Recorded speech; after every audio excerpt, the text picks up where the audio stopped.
RNA can fold on itself and make up those secondary structures. So whenever it folds on itself and makes the secondary structure, it changes its properties.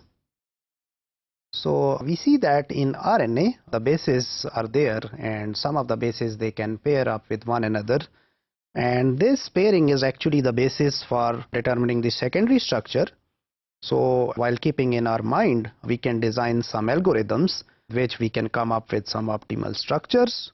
We see that in nature, this RNA is produced as a single molecule, and those strands then they fold on themselves, and in this way then they make up those pairs and they make up those secondary structures.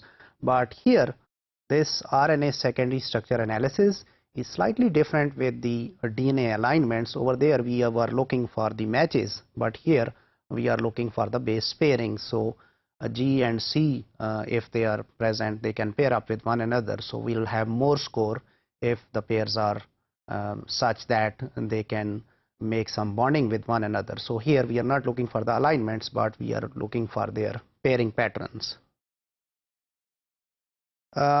In nature, those structures are conserved more as compared to the sequences. So there is a concept called as covariation. So for example, if you look into these structures, so we have C, G and A and G, C and U. So in this way, it's kind of a stem-like structure.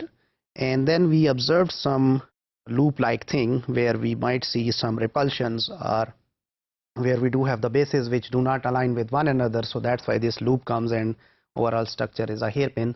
So now nature wants to conserve this structure or this hairpin structure. So what happens over there is that when one of the nucleotide changes, for example this G changes to A in the bottom strand, at the same time the position with which it is pairing or binding, and that also changes. So that kind of variation is called as a covariation. There are different arrangements with which we can represent these secondary structures. So we can have two-dimensional shapes. We can represent them with circular plot, where we can connect those bases with one another. You see there are a large number of arcs going here and there, and these arcs are not crossing with one another. So means that this sequence is actually such that it's creating a stable structure. If those arcs they are crossing with one another, so we might end up with a structure which is not, we can say, favorable, which is not stable structure. We can represent these secondary structures with a dot plot arrangement. We can have dot plots, so wherever we get the pairing patterns, we can take the same sequence on x-axis and same on y-axis. You have done it some sections earlier.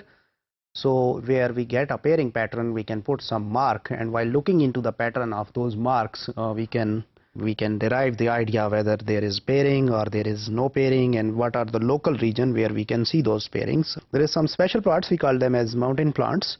We can put them into a parenthesis like thing. Here we see those parentheses, so it's kind of, the structures are nested with one another, so it's showing the pattern.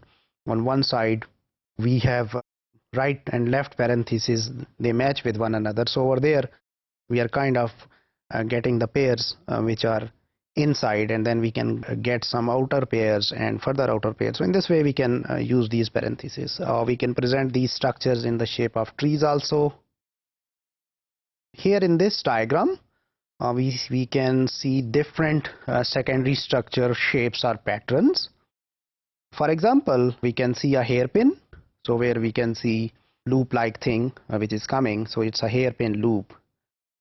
We can have a junction where we can see multi loops, so they make up junctions. We see this structure in the middle. Bulges is where we can see on one side there was pairing, but on the other side there were some nucleotides which were not paired, so they move out as a shape of a bulge. So that is on one of the strands actually.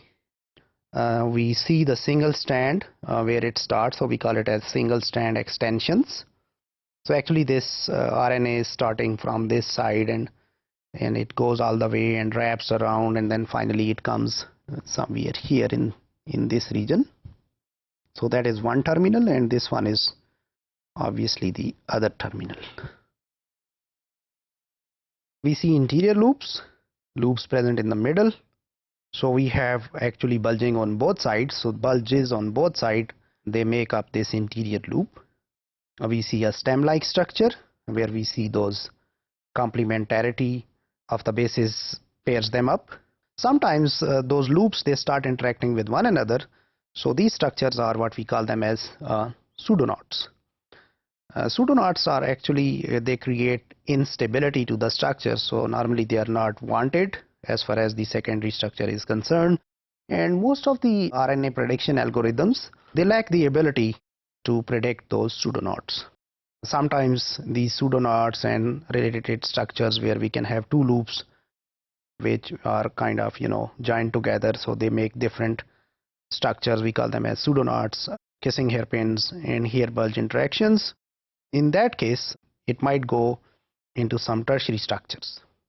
Pseudoknots break up our dynamic programming matrices, so they create issues, so they should be dealt carefully. And as I said earlier, that is actually a good test on the reliability of the algorithms to predict these pseudoknots.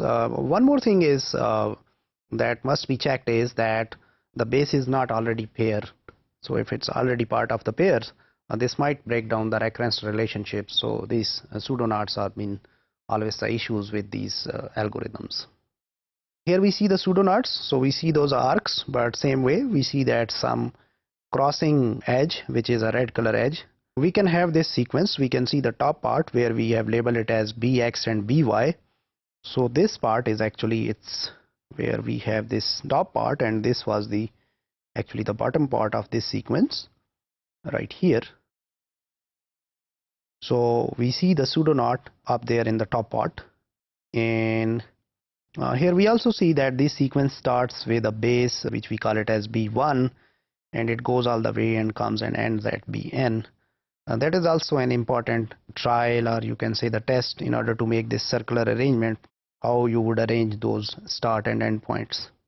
So we see that some forms of RNA, they can form secondary structures by pairing with themselves or by folding on themselves.